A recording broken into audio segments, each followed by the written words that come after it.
सिद्धेभ्यः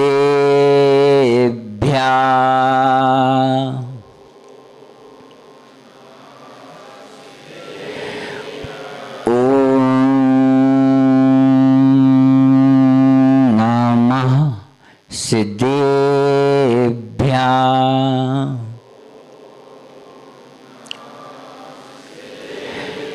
कारणमोकाणं अरिहन्ताणं तहे विषेदाणं आयर्युपज्यायाणं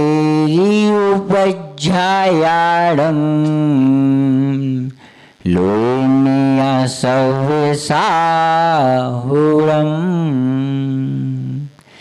दिगंबरो जो न चबीयजुत्तो न चाम्बरे सत्यमणो विशुद्धो सप्पादिजन्तो पुष्दो न कंपो तं गोमेटे संपरिमाभिनित्यं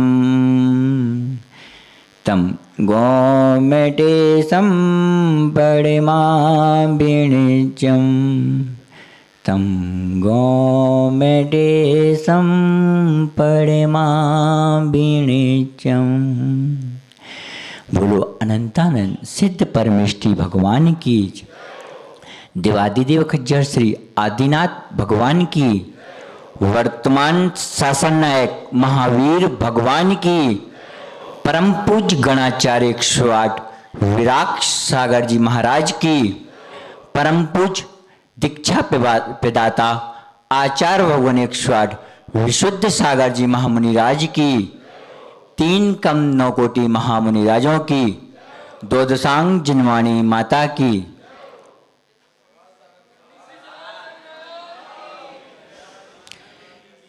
सर्वप्रथम पूज्य गुरुदेव के पावन चरणों में, आचार्य भगवान के चरणों में नमोस्तु करते हुए और संघ के सारे मुनिराजों के पावन चरणों को स्पर्श करते हुए उनके चरणों में कोटि कोटि बार नमोस्तु करते हुए, बंधु मैं आपको बता दूं कि मेरे से कहा गया कि महाराज श्री आज आपका दीक्षा दिवस है, तो फिर तो आप गुरु जी के बारे में बताएंगे, मगर मैं आपको बता दूं कि आचार्य भगवान एक ऐसे संत हैं जिनके बारे में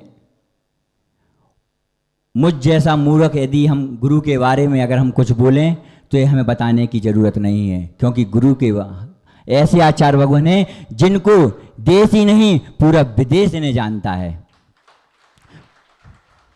फिर आप कहेंगे कि हम अपने बारे में बताएं, तो बंधु मुझे अपने बारे में बताने की भी जरूरत नहीं है, क्योंकि सबको पता नहीं।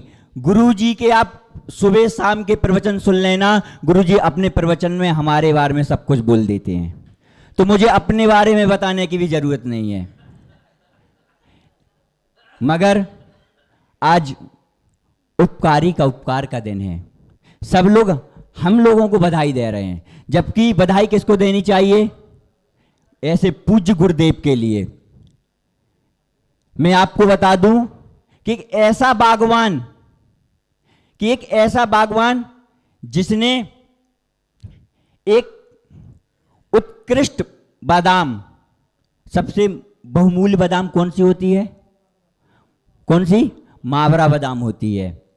उस मावरा बादाम का उस बागवान ने पौधा लगाया, समय समय पर उस पर पानी, खाद सब कुछ दिया, और उस बागवान की सोच देखो कि वह बागवान दिन प्रतिदिन एक ही बात सोचता था कि यह पौधा एक वृक्ष बने, एक पेड़ के रूप में आए और उसमें स्वादिष्ट बादाम फलित हों, और वह प्रतिदिन वही कर सोचता।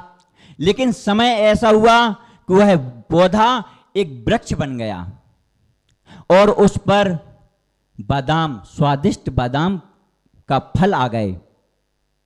लेकिन सबसे बड़ा आश्चर्य क्या था कि उसमें सारी बादाम जो लगी थी वह सारी बादाम स्वादिष्ट थी और वह कीमती थी, मगर आश्चर्य से भी बड़ा आश्चर्य यह था कि सारी बादाम में एक ऐसी बादाम थी जो बहुत कड़वी थी।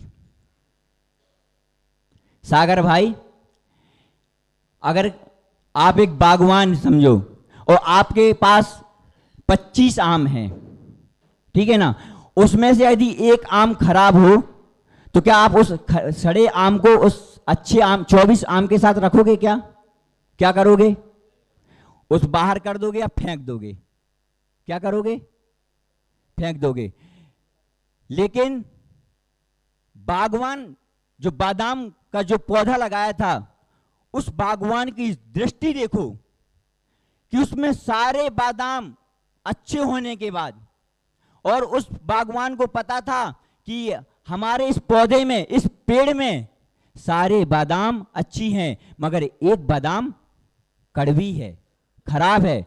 लेकिन उस बागवान ने उस बादाम को ना तो फेंका ना अलग किया, सारी जो अच्छी बादाम थी उसके साथ में रखा। यह दुनिया का सबसे बड़ा आश्चर्य की बात है बंधु। वह बागवान और कोई नहीं, पूज्य गुरुदेव आचार्य विश्व सागर जी महाराज हैं, जिन्होंने ऐसे बहुमूल्य रत्नों के बीच में ऐसे स्वादिष्ट बादाम जो आपको दिख रहे हैं ना, इन सब महाराजों के बीच में एक कड़वी बादाम को सुरक्षित रखा। ना तो इनने मुझे अलग किया, ना इनने मुझे अलग फेंका। यह दुनिया का सबसे बड़ा आश्चर्य है बंधु। गुरुजी जो आपको जितने भक्त दिख रहे हैं ना, जितने श्रावक दिख रहे हैं, इनमें से एक भी श्रावक हमारे लिए नहीं आया। यह सब आपके लिए आए हैं। क्यों आए हैं? क्योंकि इन्होंने यह देखा कि धन्य है से गुरु, इन्होंने कितनी साहस लाए होंगे, कितनी क्षमता लाए होंगे कि इन्होंने मुझ जैसे मूर्ख को दीक्षा दी। यह आपकी अनुमोदना करने के लिए आए हैं कि धन्य गुरु, आप कितने विशाल हृदय के हैं।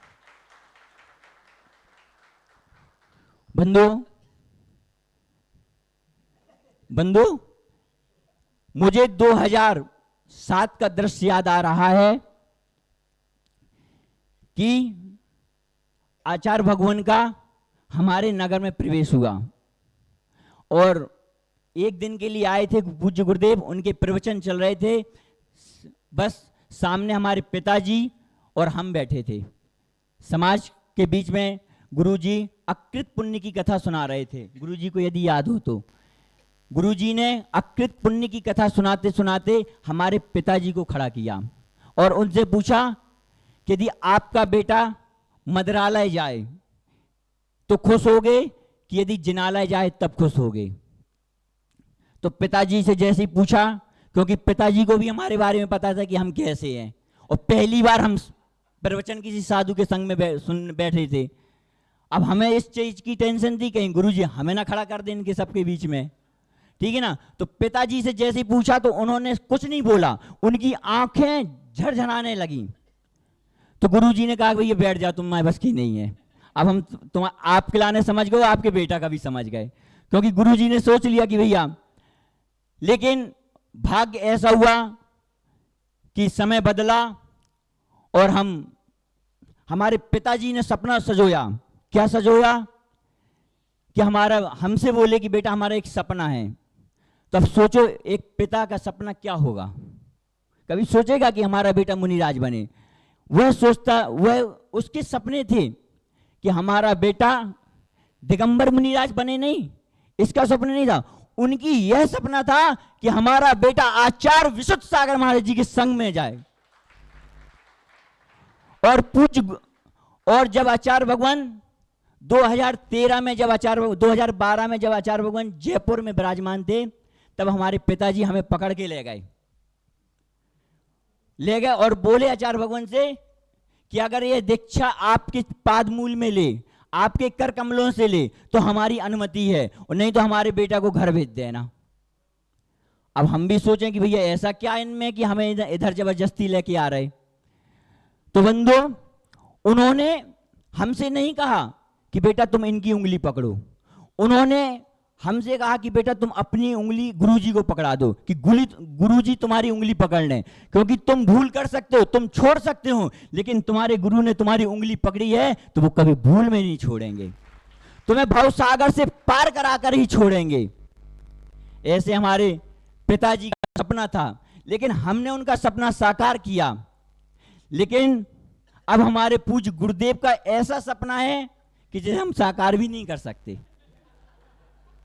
क्योंकि उनकी सोच है कि हम ज्ञान ध्यान तप में लीन रहें। क्योंकि हमेशा आचार्य भगवान अपने शिष्यों को यही आदेश देते हैं, यही संदेश देते हैं कि बेटा आप अपने जीवन में कुछ भी मत करो, बस ज्ञान ध्यान तप में लीन रहो। तो बंधु, हमारे पूज्य गुरुदेव का सपना भी ऐसा है कि हम साकार भी नहीं कर सकते हैं। तो बंधु, मैं आपसे यही बोलना चाहता हूं कि हमारे ऊपर पूज्य गुरुदेव ने बहुत बड़ा उपकार किया। यह बात हम जानते हैं और गुरुजी जानते हैं, क्योंकि दुनिया में हर व्यक्ति के लिए, हर व्यक्ति को दो ही लोग जानते हैं।